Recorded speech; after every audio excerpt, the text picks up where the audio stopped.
Mac Gadowsky has exploded onto the college hockey scene this year with Army. The Blue Liner is a former North American Hockey League skater, and we chat with him on his journey to being one of the top defensemen in the country this week on Alumni All Got an empty Access. net on the other side of the ice. Patterson feeds it across, a shot, we're all tied up. And who is it? Mac Gadowsky. First and foremost, I want to learn a little bit more about how hockey started for you. I grew up, my dad is the coach at Penn State, so I kind of grew up, I was born in Fairbanks, Alaska, and so the winter there was pretty good for hockey. I was started out walking and skating at the same time, and so that kind of just, I think, brought me up loving hockey, watching my dad's teams play and being able to skate like in the backyard in the winters. And when we moved to Princeton, that was just the one sport I always fell in love with, and I've continued to love it when I was in Princeton and at State College. So very fortunate. With that, what was it like growing up having hockey all around you and also having college hockey essentially all around you, having players and your dad coaching? I loved it.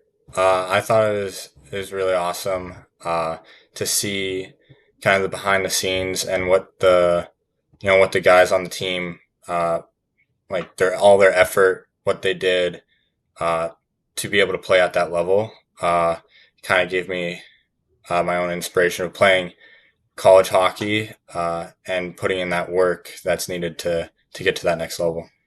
When you were a kid, was there a specific player that your dad coached that inspired you in certain aspects of your game? Uh, I think it was just his team in general. I think a lot of people know his style of, very offensive, shoot pucks, uh, and like kind of have fun with it, be creative, and so that's kind of how I watched. I watched all their games when I was younger, and that's what I loved watching. I loved watching that creativity, both in his games and like in the NHL. You see the highlights, so I loved seeing like the creative plays and all that. So I think that influenced me of trying to be more offensive and try to do things that you know I guess I had fun doing. So With that, you started your journey in the North American Hockey League with the Springfield Junior Blues. Will you take me through what that recruitment process and the decision making process of joining the Junior Blues? yeah, so it was COVID year. So the Blues, they weren't playing, but I was at Penn's Elite at the time, and I believe it was like Thanksgiving break.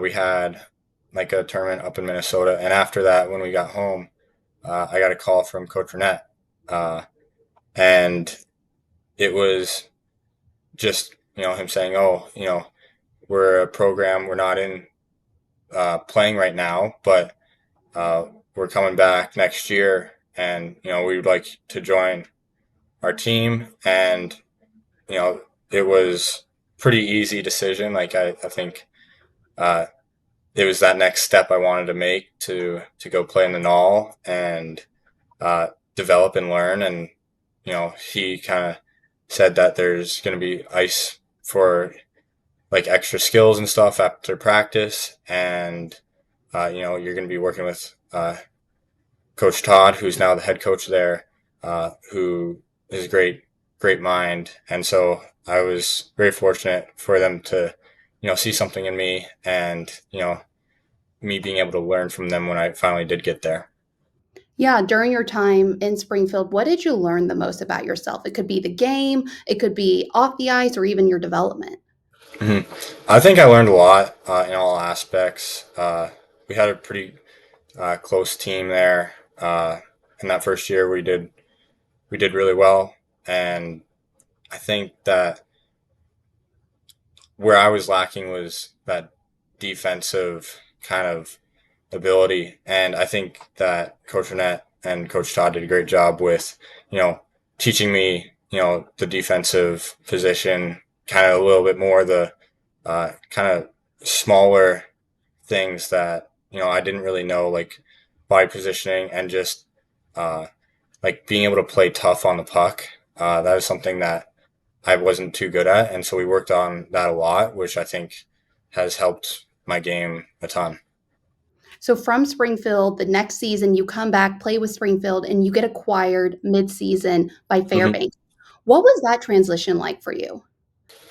It was kind of emotional, I loved the my billet parents in Springfield. I loved the team, and I knew like so I was emotional leaving all of them, but I knew that Fairbanks being born there, you know, I I saw that as an opportunity to kind of experience something new and learn from new coaches up there. While in Fairbanks, did you feel like it was kind of a sort of a homecoming for you? I know you were really little when you were living there, but did it feel kind of like a homecoming of sorts? Absolutely. I heard, all these stories of things I can't remember, people, I've never like that know me, but I've never known. And so when I heard it was Fairbanks, I was really excited to be able to go kind of experience uh, where I was born and, what my parents lived. And it was, everything I could imagine. Like the people there were awesome. I had a bunch of people, like I said, they knew me. They came and introduced themselves, and like, man, I remember when you were like just a year old. Telling me stories about my parents. So it was really awesome to kind of experience up there and meet all these people that were pretty big parts in my parents' lives. Reflecting on your time in with Springfield and also Fairbanks, what did you learn the most about yourself that carried with you to your next step in your hockey playing career? I think adaptability.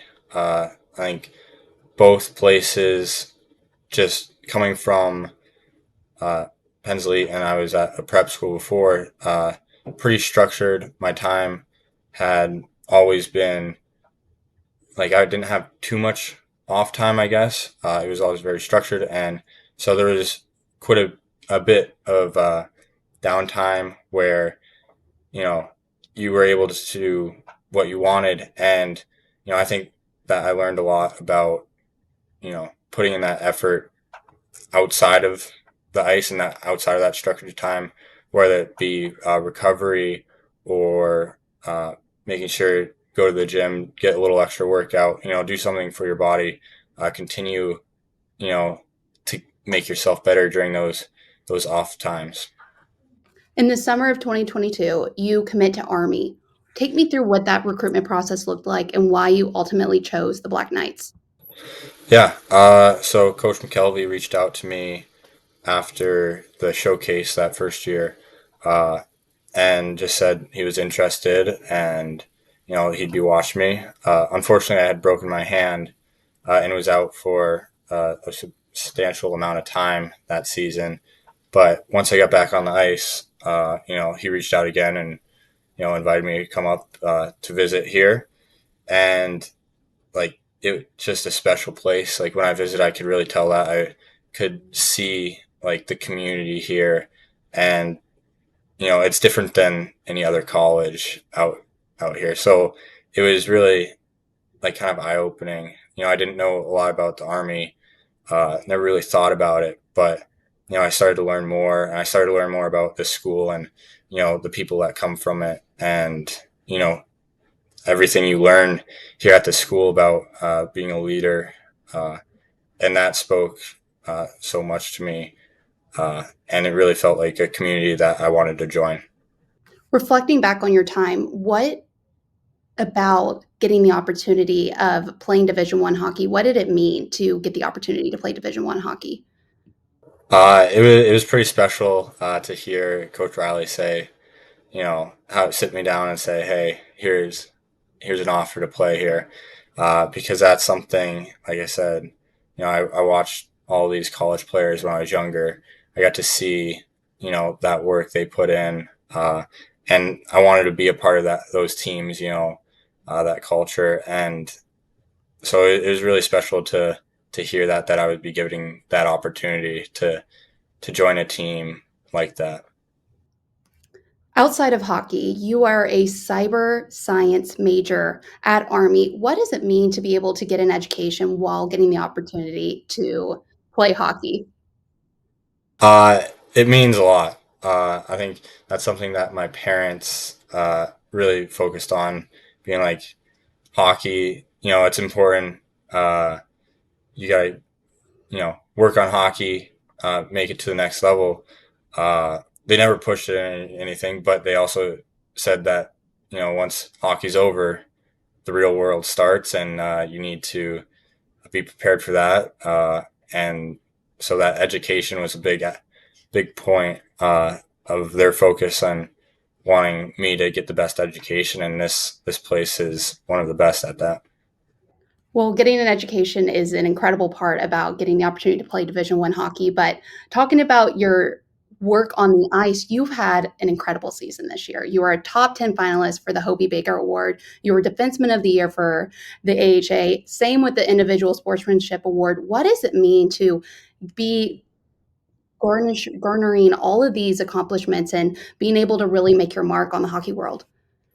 It means a lot.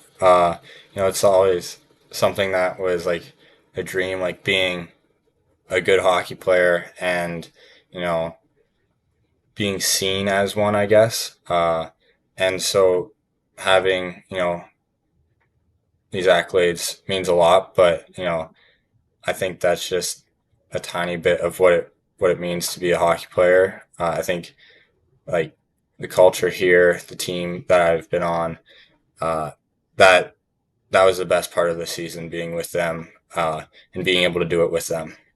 Yeah. Well, you found a lot of offensive success this season. You led the nation for defensemen with 42 points and 16 goals. What was working for you on the ice? um, I'm not too sure. I think it just a bit of good luck, and yeah, I don't know. Can't give you the recipe because I don't really know it myself, but I think it's just about timing and being in the right place at the right time. With that, do you ever have the moments where you sit back and it feels a little surreal that you are accomplishing all these big goals and being able to pick up all of these awards? Yeah, yeah. I definitely look back thinking, that's something I never, myself would have thought would have been possible for myself just, you know, 2 years ago, 3 years ago. So it was pretty cool to kind of look back and think, that work I put in, that extra work, paid off eventually. You're the first player in Army's program history to be named as the top 10 finalist for the Hobie Baker Award. What does that mean?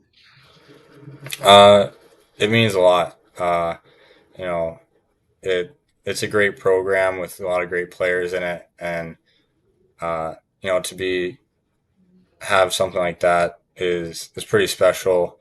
Uh, you know, I couldn't have done it without the teammates and coaches, believing in me and allowing me to kind of do my own uh, style and making sure that everyone you know is there to kind of support me. Like it's not an individual game; it's a team game, and I was lucky enough to be the one with the puck on my stick. For those moments. But I'm very appreciative of everyone in the program for allowing me to get to that point. Oh, I'm sorry. This past season, there were 24 other skaters on your squad that also played in the North American Hockey League. Do you guys reminisce on your time of playing in the league, and do you have any of those shared experiences and stories? Yeah, absolutely. You have guys you've played against, those couple years, and you know you always see guys like from the East or Midwest, kind of gravitate to each other and, like, oh, you remember this, when we played you in the playoffs or, this and that. And so it definitely gives us a little bit of a bonding uh, moment, I guess, So it's fun to look back on the memories that we have and the stories we tell each other. Was there a point this season that really was a special moment for you looking back, being able to be really proud of your accomplishments? Yeah, I think just the second half was full of special moments. Beating Air Force, sweeping them here and at Air Force. That like as a team means so much to the program and the school, and that was a great thing to be a part of. Being able to play up in RMC and beat them also something very special, and making a run in the playoffs very special as well. And then our final home game of the year, that was something that I'll never forget. A big overtime win in Coach Riley's last home game, regular season game. So that was something that was really special. I think for the team and definitely for myself to be a part of. Yeah, that is special. Kind of looking ahead, you're heading home to play for your dad after they just are coming off a historic run, going to their first Frozen Four appearance as a program. What was behind your decision in transferring and ultimately choosing Penn State? Yeah, I think there's a mix of things that led me to transfer. Some uncertainty with being able to play pro. That kind of led my ultimate decision. It was probably the one of the hardest things I've ever done in my life, and uh, will have been the hardest thing I've ever done in my life. So yeah, I couldn't be more grateful for the past 2 years, but I think it was for myself time to move on, to give me an opportunity to play pro, uh, and eventually, yeah. But so for Penn State, I think it kind of just fit. It was something special. They had a great year, but uh, I think the way that they play, I grew up watching them, and that's how I kind of learned to play hockey. That's the style I like to play. So it kind of just fit. And so when I got a text from the assistant coach, you know, I kind of got excited, like, wow, like this would be pretty cool to be able to play here at Penn State, play at home, play for the team I grew up watching. So it kind of just kind of fell in my lap. Pieces kind of aligned, and couldn't be more grateful. Does it feel full circle to you playing for the team that you grew up watching? Yeah, yeah, definitely. Uh, like like I said, it every game I was able to make, I was there watching, and I was cheering for them when I was younger, and you know I was, other than the couple times we've played them here, I was always cheering for them. But so it's pretty special to be able to play there. I got to play at Penn State my freshman year here, and that was a special moment. So I'm excited to kind of play in that building again. With that, you'll be playing for your dad. When's been the last time that your dad was a coach, or has he ever been a coach during your hockey career?